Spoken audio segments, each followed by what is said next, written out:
So let's go back in time again and talk about the origins of Herbalist and Alchemist. That's your herbal company essentially, and then you also have the David Winston Center for Herbal Studies. I'm just kind of curious, like which one came first, and just yeah, take us through the timeline of both of those.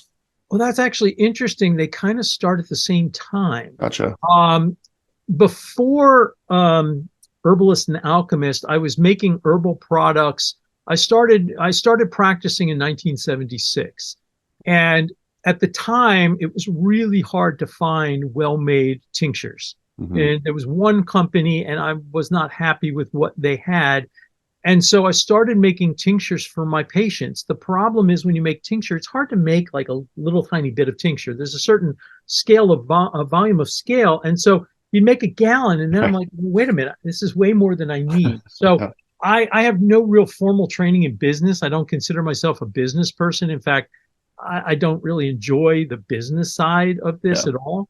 And so I started making these products, and I thought, oh, I'll have an herb company. Like I had any idea what was involved in having an herb company, which is a lot of work. And it's, eventually I found people who were business minded who could kind of run the company. But for certainly, at least for the first 15 years, I ran the lab, I paid the bills, I did everything. And the idea was to create really incredible herbal medicines for my patients. Now, granted, most of what they make today is not for my patients, but the same idea of making the best possible herbal medicines for people who need these things is still in operation. And almost every, the vast majority of what we make is, either organically grown or consciously wildcrafted. We still make, I don't know, I think like something like 250 products, something of Oh, that nature. It might have be down a little bit. The GMPs constrained, made it more difficult to make things that don't sell, that you can't sell a lot of, because it increases the expense. But the idea is just to create amazing herbal medicines. And there are other wonderful companies out there. We're not the only one, but what I will say is a lot of the people we have a lot of clinicians who use our products, and they'll often tell me that they just see results that they don't necessarily see other time from other products sometimes, simply because the same mindset of being open to change and open to learn has meant that I've always been incredibly curious. So I've tried making things fresh. I've tried it dry. I've tried doing it different seasons. I've tried different menstruums, and just keep playing with it until you get something that is the best that it possibly can be. And the cool thing is that hasn't stopped. Meaning, if I've learned something new, it's like, okay, let's change it again, make it even better. Now, the David Winston Center for Herbal Studies, the first class was in 1980. Although, again, I had been teaching herb walks and classes before that, but that was the first year of the 2-year program. And it's a program designed to basically teach clinical herbalists. Although, about half of our students are medical professionals. They're doctors, ND, medical doctors, naturopathic physicians, osteopathic physicians, lots of veterinarians, nurses, nurse practitioners, pharmacists, chiropractors, acupuncturists, etc. And then the other half are often people, and clinical herbalists. We get a lot of really top flight clinical herbalists who just really want to, go further, especially in their materia medica.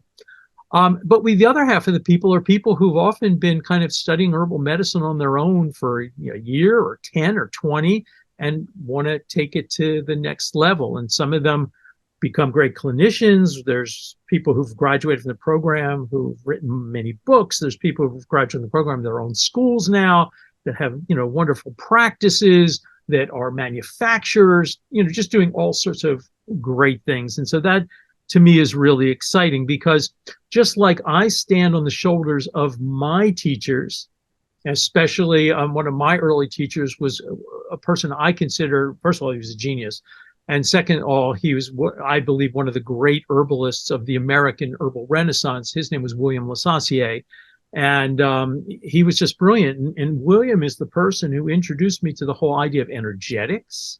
And he introduced me to a lot of the first really Chinese herbs.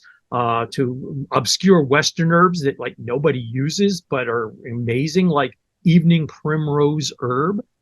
People have heard of evening primrose seed oil, which I don't think it really works that well. But the herb, the leaf, the flower, the root bark is a wonderful herb, and it's used for multiple things, including IBS and GI-based depression and hepatic depression and respiratory tract inflammation and irritation. It's just this amazing herb, and hardly anybody knows about it. So the 2-year herb studies program this next class starts in 2024 in September. We start interviewing people in March. And this next class will be the 45th and 46th year. Congrats. That's amazing. I think. right there. Correct. Yeah, it's either 44 and 45 or 45 and 46. I can't I'd have to write it down and kind of, math's not my strong point. But to me, it is just astonishing. And I love seeing students who do things, and I just sit back there and go, oh my goodness gracious, they are so smart. They are so imaginative. They are so, and I just think about the amazing things that they're going to do with that. And so to me, it makes me really happy to be a small part of helping to not only, create this American herbal renaissance, but to help, create the next generations of herbalists that will take what I know and far exceed what I've been able to do.